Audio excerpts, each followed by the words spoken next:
Dia 20 de novembro, Dia da Consciência Negra. Você parou para pensar o porquê Dia da Consciência Negra?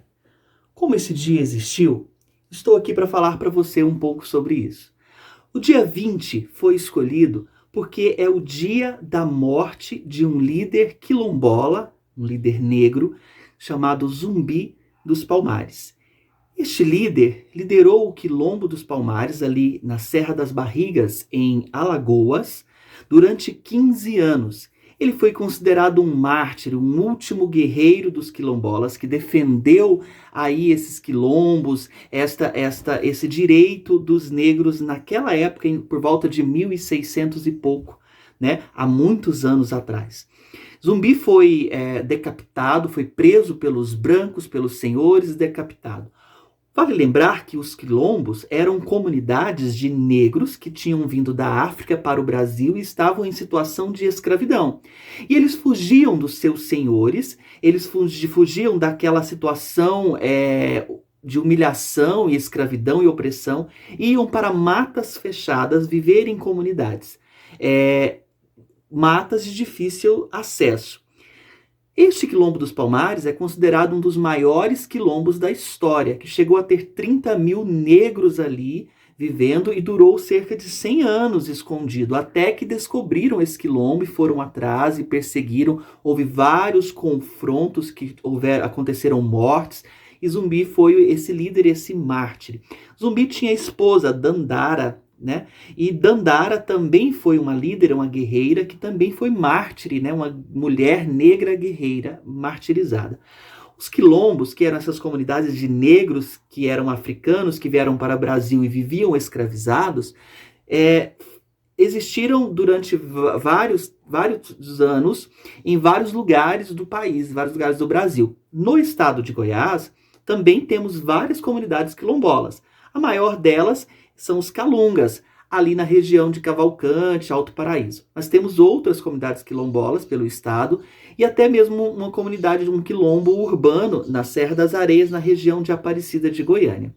Então, o dia 20, ele foi uma luta, esse Dia da Consciência Negra, por várias décadas de movimentos negros. Até que o presidente da época, o governo de 2003, legalizou para que fosse o Dia da Consciência Negra. Mais tarde, em 2011, a presidenta que estava no governo também fez uma lei promulgando, reforçando isso. Tornou-se feriado em mais de 1.000 cidades brasileiras. Os outros estados e cidades ainda é só um dia facultativo de conscientização. Mas em 2003, o governo, o presidente da época, também colocou que no currículo nacional da educação básica deveria constar esse Dia da Consciência Negra como uma atividade pedagógica para as escolas, e também a cultura afro-brasileira, a cultura dos negros, africanos e afro-brasileira deveria constar no currículo também como estudo, porque era uma cultura pertencente ao povo brasileiro.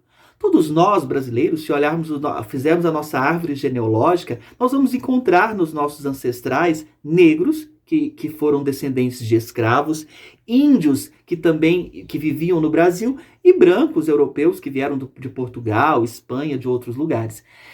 Esse Dia da Consciência, ele vem para refletir, marcado pelo Dia do Mártir dos Negros, Zumbi dos Palmares, mas ele vem para refletir sobre as ações de racismo, né, de preconceito pela cor da pele, pela desigualdade racial que foi instaurada. Os negros, dada toda a situação que eles vinham da África, de escravidão, de exploração, eles foram tidos durante vários séculos como uma raça inferior. Acreditem, no século XIX, época de Belle Époque, tinham exposições na Europa que colocavam os negros como raça selvagem, sendo expostas em situações vergonhosas. É uma vergonha quando nós olhamos para trás dessa história, onde nós temos negros tido como raça diferente. Os negros são iguais a nós. A pele não muda quem somos. A cor da pele não muda o seu caráter, a sua essência. Todos somos seres humanos iguais perante ao Criador deste universo e perante a sociedade. E esse dia vem para refletirmos com a nossa consciência o que nós estamos fazendo com a nossa prática diária para mudar essa situação de preconceito, essa situação de desigualdade. Porque quando eu falo de cultura afro-brasileira, eu estou falando da cultura brasileira mesmo. O Brasil hoje ele tem mais de 50% de negros, declaradamente negros no Brasil. Então é um país que também é negro, né? E eu falo de cultura africana, por exemplo, cultura de negros, que veio originalmente dos negros que vieram da África e ficou como cultura brasileira. Eu falo da feijoada, que nós comemos e gostamos tanto.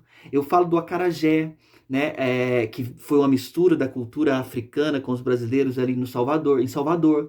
Eu falo de músicas como rodas de samba, axé, que foi essa cultura afro-brasileira com influência dos negros africanos que vieram para cá. Eu falo das religiões de matrizes afrodescendentes, como que misturaram, né, a cultura africana com a cultura brasileira também, através dos escravos, dos negros, como o candomblé, a umbanda, e tiveram negros que se converteram nesse processo ao cristianismo também. Tivemos negros que foram padres, negros que foram pastores. Nós temos um grande exemplo, Martin Luther King, né, que lutou contra o racismo aí, né, era um líder negro também, e vários outros líderes negros que foram representantes desta luta. Então, quando falamos de consciência, nós temos que lembrar desta cultura que nós herdamos e que nós temos ela, que é uma cultura de negros.